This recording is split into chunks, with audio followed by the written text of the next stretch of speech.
예, 시작하겠습니다. 오늘은 크게 세 파트로 이제 시작을 할 텐데요. 첫 번째는 이제 제목 자체는 좀 이게 두 가지 의미가 있는 것 같아요. 그 얼리가 이제 한 2, 3주 남았는데 지금 12학년한테는 체크리스트가 될 텐데 별 의미는 없을 것 같아요. 12학년 솔직히 얼리를 넣을 때 그 11학년 때 준비가 안 돼 있으면 얼리는 거의 불가능하다고 보면 되기 때문에 어쨌든 간에 그 체크리스트하고 그다음에 더 중요한 거는 이제 10학년이나 11학년 아이들 이제 앞으로 1년 뒤에 어느 정도까지 와 있어야 된다라는 그런 척도가 되길 바랍니다. 일단 10가지 요소가 있고요. 그 1부터 5 같은 경우에는 조금 행정적인 부분이고요.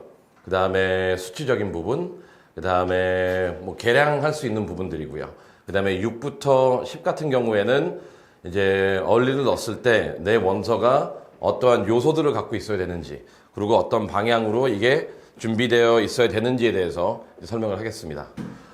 저희 모든 자료들은 저희 홈페이지에 다 올라가고요. 그 파워포인트도 다 공개를 하기 때문에 뭐 중간중간에 찍을 필요는 없으실 것 같아요. 어차피 저희가 그 설명을 하면은 한 3, 4일 안에 다 편집해서 올려놓거든요. 그래서 파일도 다운로드 받으실 수 있고 하기 때문에 굳이 사진은 찍으셔도 되지만 안 찍어도 됩니다. 일단 시작하겠습니다. 얼리 때 첫 번째로 가장 문제되는 요소들은 뭐냐면 좀 주관적인 변수인 것 같아요. 제목 자체가 Doing Play의 눈치를 되게 많이 보거든요, 아이들이요. 그러니까 얼리를 넣었을 때, 그러니까 이거는 제가 아이들을 상담하거나 아이들의 원서 작업을 했을 때 가장 나쁘게 적용하는 변수 중에 하나예요. 근데 이 눈치 게임의 그러니까 원인 제공자는 학생이 원인 제공하는 부분도 있고, 그 다음에 더 큰 원인 제공자는 이제 부모님이고, 그 다음에 그 두 개가 더해짐으로써 아이들이 얼리를 좀 실패하는 걸 많이 봤어요. 첫 번째 봅시다. 제일 먼저 이 눈치 게임의 근원이 뭐냐면은 이제 공개되어 있는 통계 자료에 너무 민감하게 반응하는 것 같아요. 예를 들어서 이것도 한 두 가지 측면이 있는데, 첫 번째는 이제 얼리하고 레귤러의 통계를 보고 내가 얼리를 무조건 넣어야겠다라는 되게 이해가 안 되는, 그래도 뭐 이해를 해야죠. 이해가 안 되는 결정을 내려요. 단순히 통계를 본다면은 그 상위 학교들, 뭐 50위 학교들 모두 다 얼리 때 평균 그 합격률은 뭐 15%에서 아니면 많게는 한 40%까지 얼리 합격률을 보여요. 근데 레귤러 때는 이 합격률이 3%에서 10%로 떨어지거든요. 그래서 딱 이 계량화된 두 점수만 본다면은 무조건 얼리를 넣어야 된다라는 그러한 욕구가 생기겠죠. 근데 한번 생각해 보세요. 이것도 두 가지 측면을 생각해 봐야 되는데, 첫 번째는 얼리라는 거는 아이들이 준비가 다 된 아이들만 지원을 하는 거예요. 그래서 예를 들어서 어떤 A라는 학생이 있고 특정 학교를 다니고 있는데 이 학생이 콜롬비아나 뭐 하버드나 예일을 넣고 싶어 해요. 뭐 시카고를 넣고 싶다고 합시다.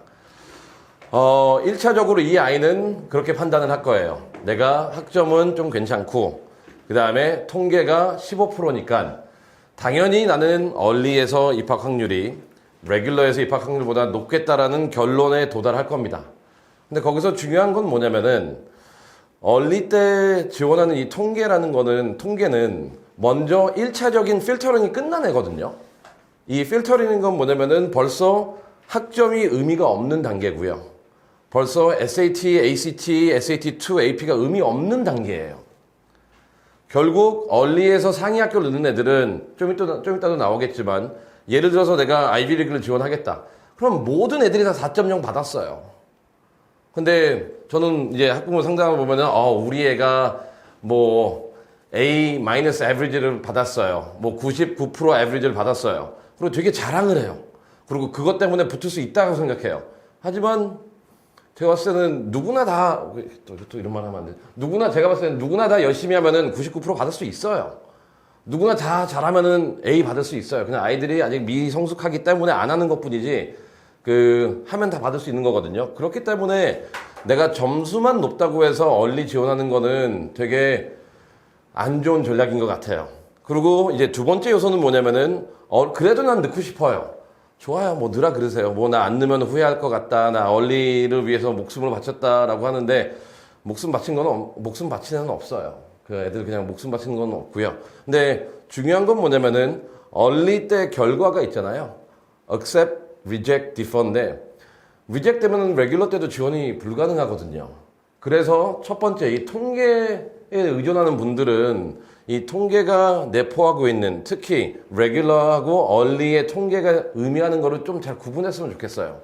그래가지고 단순히 얼리 때 합격률이 높다고 해서 무작정 지원하는 거는 좋은 방법이 아닙니다. 근데 더 문제가 되는 건 뭐냐면은 이제 아이들이 그래도 전 할래요. 그 다음에 이제 자연스럽게 다음 단계는 뭐냐면은 제일 인기 없는 과를 선택해요. 아무도 지원하지 않는 과. 그리고 유명한 과. 그래서 속내는 그거예요. 내가 이 과를 지원해가지고 경쟁률이 덜하니까 가서 트랜스퍼를 하겠다. 물론 심리적인 건 이해해요. 근데 하지만 현실적으로 봤을 때 이것도 문제가 두 개가 있습니다. 첫 번째, 또 홍길동이라는 아이가 지금 평생 모든 것을 평생이라고 하긴 그렇지만 지금 고등학교 때 자기는 엔지니어링을 가기 위해서 공부를 했다고 쳐요. 그런데 엔지니어링이 되게 경쟁이 심하잖아요. 그래서 아이들이 눈을 돌려요. 엔지니어링을 내가 못 붙으니까 아니면 엔지니어링이 너무 심하니까 좀 양심적인 애들은 그러면 아트 앤 사이언스로 가요. 아트 앤 사이언스에서 내가 케미스트리나 바이올로지나 피직스를 해가지고 나중에 엔지니어링을 한번 트랜스퍼를 해보자. 그런 아이가 있고요. 두 번째는 뭐냐면은 좀 덜 양심적인 애들은 뭐냐면은 아예 무관한 딴 과를 쳐다봐요. 철학과, 사회학과, 농대, 생명학과 뭐 이런 데 쳐다보는데 여기서 문제는 뭐냐면요. 아무리 경쟁이 알려지지 않더라도요. 나중에 평가받는 거는 이 아이가 특정 전공에 얼마나 열심히 준비해 왔냐인데 원서에서는 모든 게 스템 쪽으로 가 있어요. 그런데 결론적으로 가서는 자기는 농대를 가겠대요. 근거가 없잖아요. 안 맞아요. 그래서 과거에는 이런 사례들은 되게 많았어요. 예를 들어서 유니버스 시카고 같은 경우에는 이제 아트 앤 사이언스 안에 경제과가 되게 강하잖아요. 솔직히 시카고 경제학과를 맨 처음에 지원해서 가는 애들은 그렇게 많지 않아요. 근데 과거에는 한 10년, 20년, 30년 전에는 많은 분들이 시카고 경제학과를 지원 안 하고요. 시카고에서 지오그래피, 지리학과를 지원했어요. 지리학과가 같은 단과대학교 안에 있다 보니까 지리학과 가가지고 경제학과로 바꿔요, 그냥. 그래서 졸업증은 경제학과가 되겠죠.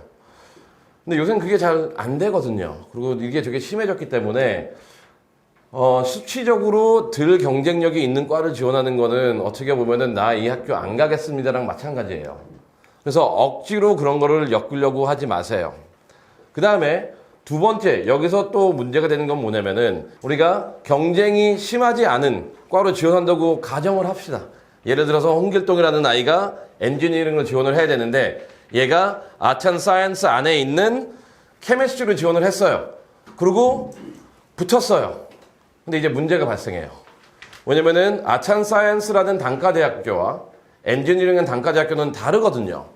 근데 미국 대학교 같은 경우에는 단과대학교 간에 상호 편입이나 아니면 상호 전공 변경을 쉽게 주지 않아요. 몇몇 학교들은 여기도 세 가지 유형이 있거든요. 이 단과대학교 바꾸는 거는 첫 번째는 그냥 금지하는 데가 있어요.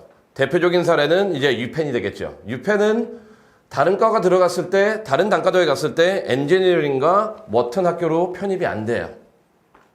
그냥 금지하고 있어요, 그냥. 그러니까 유펜 아트 앤 사이언스 와가지고 나는 워튼 가겠다. 안 해줘요. 그냥 안 돼요. NY도 마찬가지예요. NY도 아트 앤 사이언스 들어가가지고 경제학 공부한다 그러고 나중에 가가지고 나는 스턴 들어가겠다. 안 해줘요. 그래서 첫 번째 유형은 불가능한 거. 두 번째는 뭐냐면은 이제 코넬인데 가능은 하게 해줘요. 가능을 하게 해주지만 그 요건사항이 조금 엄격해요.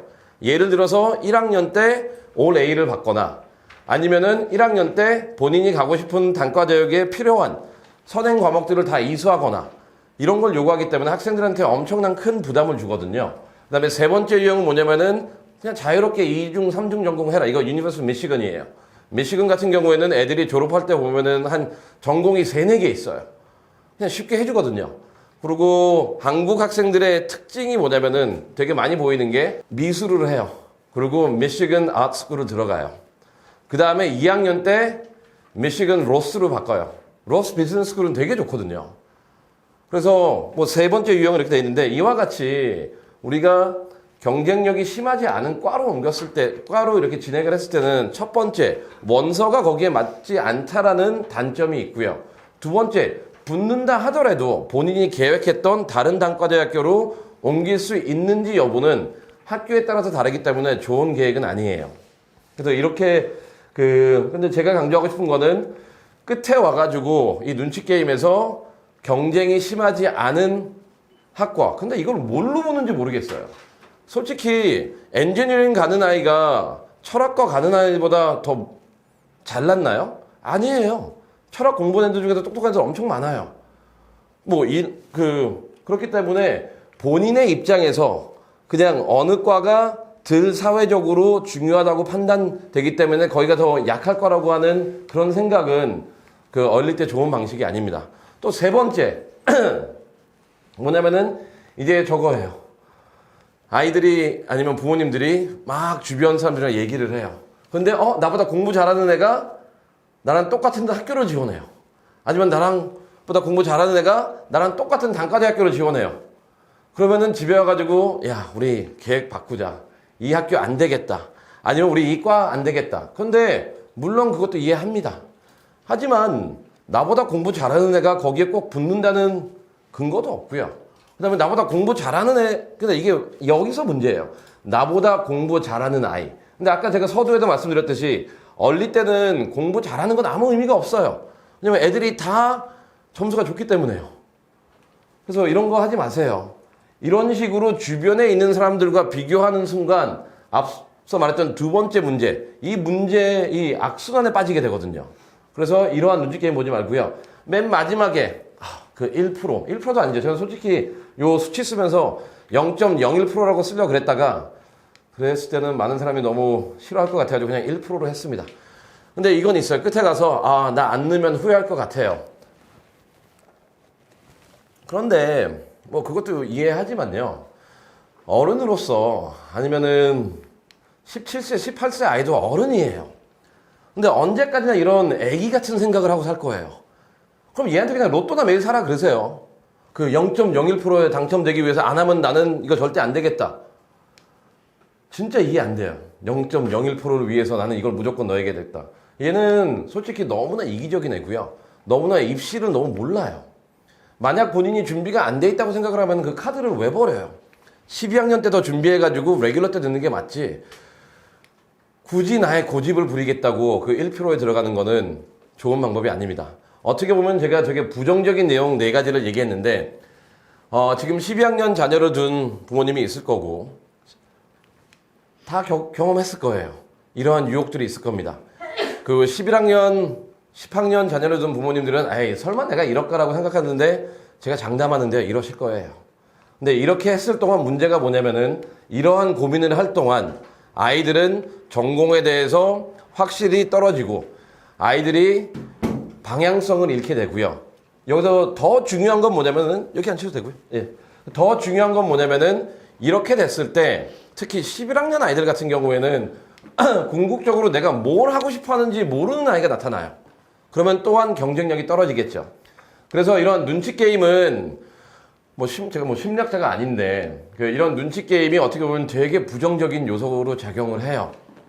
그리고 이런 눈치 게임이 시작되는 순간 학교 선택도 그렇게 되고요. 학교 선택에 문제가 발생하면은 이제 전공 선택에 문제가 될 거고요. 전공 선택에 문제가 발생하면은 에세이에 대해서도 문제가 되고요. 또 에세이에서 문제가 되면은 활동에서 문제가 되고요. 이런 눈치 게임이 자극시키는 문제들이 너무나 많아요. 그리고 저는 개인적으로 봤을 때 이러한 의도를 갖고 있을 때 최종적인 아이의 에세이에서 문제가 너무 많이 발생한다고 생각을 해요. 왜냐면 아이는 어떠한 에세이도 만족을 못 해요. 왜냐면은 스템 쪽으로 강하게 썼는데 한쪽으로는 나는 스템이 너무 경쟁력이 심하니까 딴 데로 빠지고 싶다. 그럼 본인의 강점을 말을 못 하잖아요. 항상 지네릭하게 넓혀놓거든요. 그래서 이러한 눈치 게임 보지 마시고요. 그럼 어떻게 해야 될까? 먼저 첫 번째, 되게 원론적인 얘기지만 좀 냉정해지세요. 본인의 GPA, SAT, SAT2, AP 정말 냉정해지세요. GPA 솔직히 내가 상위 1%에 든다? That's fine. 근데 그것 때문에 난 붙진 않을 거예요. 근데 또 반면에 상위 5%에 든다? 그것도 오케이. 1%나 5%나 비슷해요. 근데 내가 막 상위 15%다. 근데 걔가 왜 톱 10 스쿨을 지원하는지는 좀 모르겠어요. 네, 좀 왠지 모르겠어요. 솔직히. 상위 15%가. 어차피 대학교에서도 다 10% 안에 드는 애들만 뽑는다고 언급을 해놓고 있는데 15%, 난 1%의 가능성. 모르겠어요. 그런 애들은 진짜 이해가 안 갑니다. SAT하고 AP, ACT 같은 경우에도 내가 뭐 1480, 1510 받았는데 내가 예일이나 스탠포드 지원하겠다? 어디서 그런 자신감이 나오는지는 모르겠지만 좀 부족할 거예요. 그래서 제가 되게 비관적으로 말씀드려서 죄송합니다. 좀 후반엔 되게 낙관적이 될 거예요. 첫 번째는 이런 객관적인 데이터에 너무 의존하지 말고요. 또한 본인한테는 객관적으로 판단하세요.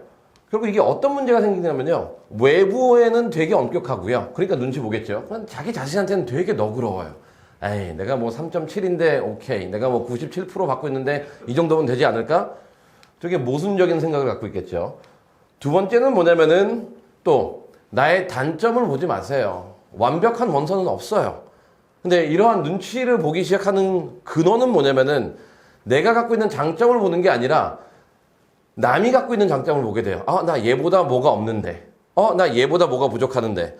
난 얘는 이거 있는데 난 이거 없는데. 아니면 제일 많이 반복되는 건 얘 선배들 중에서 이거란 애가 붙었으니까 나도 이거 있어야 되는데 난 없는데. 그건 선배의 인생이고요. 그 다음에 그건 친구들의 인생이에요. 나의 단점을 보지 말고요. 나의 장점을 보세요. 그래야지 이런 혼돈에 안 빠지고요. 세 번째는 뭐냐면은 좀 학교에 대해서 좀 알고 지원을 하세요. 아이들한테 많이 물어봤을 때 되게 황당한 대답은 이거예요. 쌤, 저 솔직히 뭐 예일을 가든 하버드를 가든 콜롬비아를 가든 상관없어요. 그거 자체가 잘못된 거 아니에요? 그럼 자기가 가고 싶은 학교가 없다라는 거잖아요. 그 학교들이 다 다른 특징을 갖고 있는데 왜 그런 판단을 했는지 모르겠어요. 그래서 학교에 대해서 좀 알고요. 그 다음에 맨 마지막엔 뭐냐면은 이건 그냥 행정적인 건데 그냥 이건 스킵하겠습니다. 제일 중요한 건 뭐냐면은 앞에서 말했듯이 본인한테 조금 냉정하게 대하세요. 본인 점수에 대해서 냉정하게 판단을 하고 퍼블리시 된 게 아니라 본인 점수요. 본인 활동들. 그 다음에 나의 장점에만 초점을 가지세요. 그 이유는 어차피 지금 내가 생각하고 있는 이런 수치적인 거는 나중에 얼릴 때 아무런 의미가 없어요.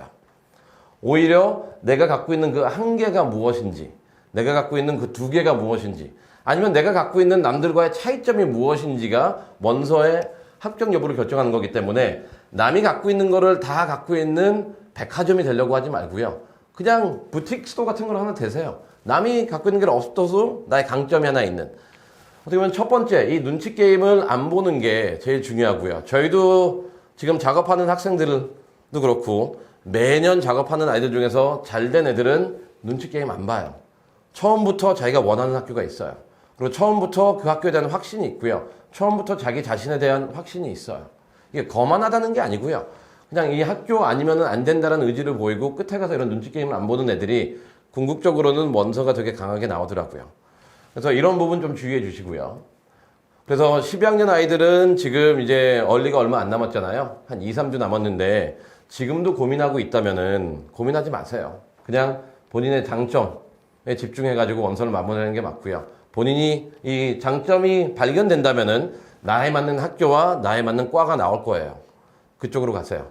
11학년, 10학년 같은 경우에는 나중에 1년 뒤에 내가 이러한 장점들이 나와야 되고 학교들에 대해서, 전공에 대해서 흔들림이 없어야 되기 때문에 11학년 1학기 때 열심히 탐험을 하고요. 11학년 2학기 때는 내가 원하는 게 뭔지 확실히 정한 다음에 11학년 2학기 때부터 원서를 넣을 때까지는 그 전공에 집중해가지고 원서를 집중해 주는 게 어떻게 보면 성공의 길인 것 같습니다. 그 다음에 두 번째로 저희가 알아야 되는 건 뭐냐면은 이제 이 눈치 게임의 연장인데 아까도 말했듯이 이제 early에서는 ED, EA, Restrictive Early Action, Single Choice Early Action들이 있잖아요.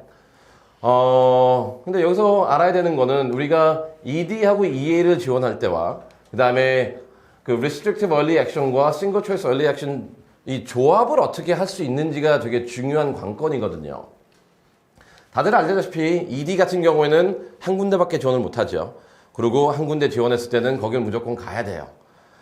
저희도 올해 한 사례가 있는데 매년 이런 애가 발생을 해요. 이런 애들의 문제는 뭐냐면은 문제라기보다는 그냥 외부의 조언의 부재 아니면 학생의 자신감 부재로 해가지고 그냥 ED를 어디에 그냥 넣어요. 그냥 한번 넣어봐요. 근데 돼버려요. 되면 가야 되잖아요. 그래가지고 1년을 쉬든지 아니면 그 학교 가서 편입을 바로 준비하는지 이런 아이들이 있고 근데 그런 애들은 조금 10명 중에 한두 명 정도고 이제 10명 중에 8명 정도의 아이들은 뭐냐면은 억지로 본인이 갖고 있는 점수를 가지고 ED를 그냥 일단 넣어봤어요. 아까 그 1%의 희망이죠. 아니면 눈치 보고 넣어봤어요. 근데 12학년 점수를 보니까 올 A가 나왔어요. 그리고 12학년 때 늦게 봤던 11월 달에 봤던 SAT, 12월 달에 봤던 SAT 점수가 생각지도 않게 더 높게 나왔어요. 그럼 어떻게 할까요? ED를 뺄 수가 없거든요. 그래서 대표적인 사례들은 뭐냐면은 아이들이 이제 NYU 정도의 수준의 학교를 ED로 넣어버려요. 한 32학교를. 그런데 12학년 딱 12월 초 되니까 학점은 다 A가 나오고 SAT도 봤는데 1540이 나와요. 그럼 얘는 어디 가야 되죠? NYU밖에 못 가요. 어디 갈 수가 없어요. 그렇기 때문에 ED는 아까도 이거 연장선으로서 가면 진짜 후회 안 하겠다 라는 학교를 넣어야 돼요. 근데 이러한 그 문제를 저희가 되게 많이 보거든요. 아이들이 와가지고 끝에 그냥 몰래 아니면 아이들이 그때 점수를 가지고 하는데 12학년 때 점수를 조금 많이 기다려 보세요. 그리고 미국 대학교 같은 경우에는 솔직히 한 번의 기회라는 게 있기 때문에 12학년 점수가 또 따로 들어가거든요.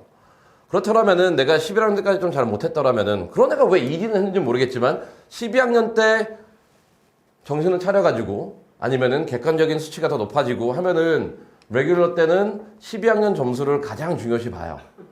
즉 ED 때는 11학년 점수까지가 제일 중요하고요. 레귤러 때는 12학년 점수가 어떻게 보면 가장 중요한 변수로 작용을 하기 때문에 그 기회를 박탈하는 초이스가 ED예요. 그래서 만약 나는 12학년 때 내가 잘하는 거를 포기하고 그냥 11학년 때까지 대충 했던 걸로 가는 걸 만족하겠다면 ED 넣으세요. 근데 그게 아니라 내가 아직도 부족한 부분이 있고 충분히 이거를 만회할 자신감이 있다면은 ED를 그냥 버리세요. 그렇다면 우리가 이제 EA가 있는데 EA가 좀 문제가 생겨요. 왜냐면은 같은 early action인데 어떤 학교들은 restrictive early action이라는 단어를 쓰고 어떤 학교는 single choice early action을 쓰는데 대부분이 다 이제 상위 학교에 포진돼 있어요. 근데 잘 봅시다. 이게 무슨 뜻인지. 말은 early action인데 성격은 ED 성격이 되게 강해요. 즉 요약을 하게 된다면은 붙어도 안 가도 돼요. 하지만 다른 ED를 같이 못 넣어요. 그냥 여기다 커밋하라는 거예요. 딴 데는 가지 말고. 그래서 restrictive early action과 single choice early action 했을 경우에는 다른 롤링 학교는 넣어도 상관없어요. 바인딩만 안 하면은. 그 다음에 그 public institution 넣는 것도 상관없어요. 주립대학교요. 그건 상관없어요. 왜냐면 주립대학교는 ED라는 게 없기 때문에. 그 다음에 ED2 넣는 것도 상관 안 해요. 어차피 ED2라는 거는 ED1이 떨어진 애들이 하는 거기 때문에.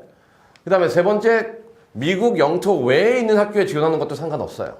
하지만 이 밖에 있는 어떻게 보면 다른 ED 아니면 다른 restrictive early action이나 다른 single choice early action을 못 넣어요. 이 표를 한번 봅시다. 예를 들어서 그 restrictive early action은 이 학교들을 지원한다고 칩시다. 이래서 우리가 예의를 지원을 했어요. 당연히 ED는 못 넣게 돼 있어요. ED 못 넣죠. 어차피 바인딩이니까. 그 1월 1일 뒤에 있는 early decision 넣을 수 있어요. 근데 똑같이 restrictive early action도 못 넣어요. 그리고 사립대학교 넣지 말라고 돼 있으니까 또 다른 early action도 못 넣어요. 근데 공립대학교 early action은 또 넣을 수 있어요. 롤링도 넣을 수 있고요. 그 다음에 레귤러도 넣을 수 있고. 그래서 지금 이거는 12학년 학부모님들은 다 아는 내용일 거고 이제 11학년이나 어린아이들의 경우에는 나중에 나는 이런 학교 저런 학교 다 넣겠다. 그런 게 아니고요. 제한이 있습니다. 근데 한번 잘 봅시다. 이런 학교들이 특히 상위에 있는 학교들이 왜 이렇게 귀찮게 만들까요? 사람들은.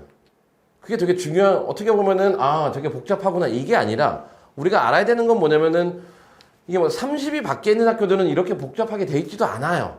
그냥 ED면 ED, EA면 EA 이렇게 돼 있거든요. 근데 왜 톱 10, 톱 15 안에 있는 학교들은 복잡하게 해놨을까요? 아까도 말했듯이 얼리라는 거는 이 학교의 모든 것을 다 올인한 아이들을 뽑겠다는 거예요. 즉 모든 활동들이 이 학교가 원하는 인재상에 맞고 그 다음에 이 학교가 원하는 기본적인 요건들을 다 충족한 아이들을 뽑겠다는 거기 때문에 이 눈치 게임을 하지 말라는 거죠. 이 눈치 게임을 하는 아이들은 얘네들이 제도적인 면이랑 안 맞아요. 그래서 만약 내가 이런 학교들을 가고 싶다라고 하면은 이런 애들이 문제죠. 아까도 말했듯이 나는 하버드 가도 되고 스탠포드 가도 예일 가도 돼요. 그러면 안 뽑을 거예요. 걔는 붙을 확률이 되게 적어요. 왜냐면은 하버드, 예일, 스탠포드는 다 다른 아이를 원하고요. 예를 들어서 하버드 같은 경우는 이제 애플리케이션 원서가 진짜 간단해요. 에세이 딱 하나 있어요. 하나. 근데 에세이가 뭐냐면은 요약을 한다면은 너는 남들과 어떻게 다르냐예요. 그리고 길이도 한 2,000자가 넘어요. 메인 에세이 하나 들어오고 그냥 하나는 너는 그냥 남들과 어떻게 다르냐. 요 질문 딱 하나 있거든요. 그래서 전공 얘기도 없어요. 여기는요. 전공 에세이가 하나 있는데 전공 에세이는 2개 있습니다. 첫 번째는 뭐냐면 넌 어떤 전공하고 싶니? 한데 2개 고르라고 돼 있어요. 근데 50단어 줘요. 두 번째 에세이도 한 100단어인데 이 전공을 넌 왜 하고 싶니? 그래서 2개 전공을 골라야 되니까 50단어밖에 못 써요. 그래서 전공은 1개 고르지 말고 2개를 고르라는 거는 학교에서는 전공에 대해서 그렇게 신경을 많이 안 쓰겠다는 거죠. 오히려 그 하나의 긴 에세이. 너는 어떻게 기여할래? 넌 남들과 어떻게 다르니? 그 부분이 중요한 부분이고요. 예일 같은 경우에는 질문이 한 13개 있어요. 예일은 되게 특이해요. 근데 이 질문들을 보게 되면은 항상 그 요지가 간단해요. 다 initiative taking하고, 그러니까 내가 자발적으로 어떤 활동을 했는지. 그다음에 두 번째는 뭐냐면은 너의 리더십이 뭐가 되는지. 그다음에 세 번째는 뭐냐면은 모든 에세이별로 다른 주제를 갖고 쓸 수 있어야 돼요. 그래서 즉 예일의 모토이고 예일이 항상 주장했던 우리는 다방면의 재능과 다방면의 리더십을 원한다고 돼 있잖아요. 그런 아이를 원해요. 그러면은 예일은 다방면, 하버드는 한 개. 그러면 우리가 예일과 하버드를 갖고 고민하는 애는 말이 안 되죠. 둘이 원하는 게 너무 다르잖아요, 지금. 다방면을 강조해야 되는데, 나 하버드 갈까? 하버드 갈까? 여기는 하나를 강조해야 되는데, 나 예일 갈까? 그러면 초점이 안 맞아요. 더 나아가죠. 스탠포드도 그렇고, 한번 스탠포드하고 이제 콜롬비아를 한번 비교해 봅시다. 스탠포드하고 콜롬비아 또한 비슷해요. 근데 하지만 2개 학교가 너무나 달라요. 스탠포드 같은 경우에는, 스탠포드하고 콜롬비아는 둘 다 애캐데믹한 걸 되게 강조해요. 강조하지만, 스탠포드 같은 경우에는 이제 애플리케이션 쪽이에요. 그래서 너가 뭘 원하냐라는 아니면 뭘 공부하고 싶냐는 이런 질문보다는 너가 어떠한 문제에 관심이 있냐, 너가 어떠한 방향으로 공부하고 싶냐, 조금 포괄적이에요. 반면에 콜롬비아 같은 경우는 방향, 문제 별 중요하지 않아요. 제일 중요한 건 뭐냐면은 넌 뭘 공부하고 싶냐거든요. 들어오세요. 다시 한번 계속 진행하겠습니다. 아까 저희가 스탠포드하고 이제 콜롬비아 얘기를 했는데 둘 다 애캐데믹한 걸 중요시하는 건 맞아요. 하지만 스탠포드 같은 경우는 아까도 말했듯이 방향성이고요. 그리고 응용력이고요. 하지만 콜롬비아 질문을 보면은 딱 너가 관심 있는 게 무엇이냐라는 명확한 그 내용이에요. 그러면 또 공부에 대한 관심 있는 애들은 이제 스탠포드하고 콜롬비아를 고민하겠죠. 근데 내용이 다르잖아요. 포커스를 잡아야 되는 게. 그래서 저희가 얼리 때 이런 ED랑 EA가 중요한 게 뭐냐면은, 그리고 여기서 우리가 눈치 게임을 보면 안 되는 이유가 뭐냐면은 학교들마다 특히 상위 학교에서 이러한 복잡한 Restrictive Early Action, Single Choice Early Action, ED를 구분해 놓은 건 뭐냐면은 우리 학교에다 커밋하라는 거예요. 그리고 우리 학교가 원하는 그 에세이를 쓰라는 거고요. 그래서 본인이 에세이를 작업하는데 본인 주관상에서 이게 아무리 싫더라도 학교가 원하는 대로 가야 돼요. 왜냐면 그런 아이를 뽑겠다는 거잖아요. 그리고 여기 솔직히 말해서 아쉬운 거는 학교가 아니거든요. 아쉬운 거는 아이잖아요. 그리고 학교들마다 원하는 인재상이 다르고 그런 인재상이란 거는 이러한 에세이 주제에서 반영되기 때문에 이 부분들 특히 제가 이 슬라이드 넣은 건 뭐냐면 이 세 가지 유형에 대해서 설명을 하는 게 아니고요. 첫 번째 슬라이드와 연관해가지고 그 눈치 게임에서 왜 눈치 게임을 하면 안 되는지에 대한 그 요소들을 말씀드리고 있습니다. 뭐 결론은 간단해요. 한번 보죠. 내가 스탠포드를 지원을 하게 된다면요. MIT EA, 하버드, 리스트릭티드 EA, 유펜 ED는 지원 못 하겠죠. 근데 반면에 미시건은 가능해요. 스테이트 스쿨이니까. 그 다음에 옥스퍼드도 가능해요. 외국 학교잖아요. 홍콩 대학교도 가능해요. 외국 학교니까요. 그래서 이와 같이 우리가 EA, ED, Restrictive Early Action 이런 걸 했을 때는 첫 번째는 뭐냐면은 왜 상위 학교들이 이런 다른 차별화된 프로그램을 갖고 있는지는 눈치 게임을 하지 말라는 것과 연관해서 이해하시고요. 그 다음에 내가 굳이 여기서 하나를 지원한다면은 이 요건들, 예외 조항들, 이 예외 조항들이 뭐가 있는지 한번 보세요. 그래서 주변에 보면은 미국의 상위 학교 지원하는 애들이 10월 초쯤에는 항상 영국의 옥스퍼드나 케임브리지를 지원을 해요. 그 다음에 11월 달에는 항상 홍콩대 쪽으로도 한번 지원을 해요. 싱가포르 대학교나. 왜냐면 그쪽은 상관이 없어요. 예외 조항에 들어가 있는 거잖아요. 그래서 그 부분을 좀 아시면 좋겠고요. 세 번째는 뭐냐면 이제 한번 에세이를 봅시다.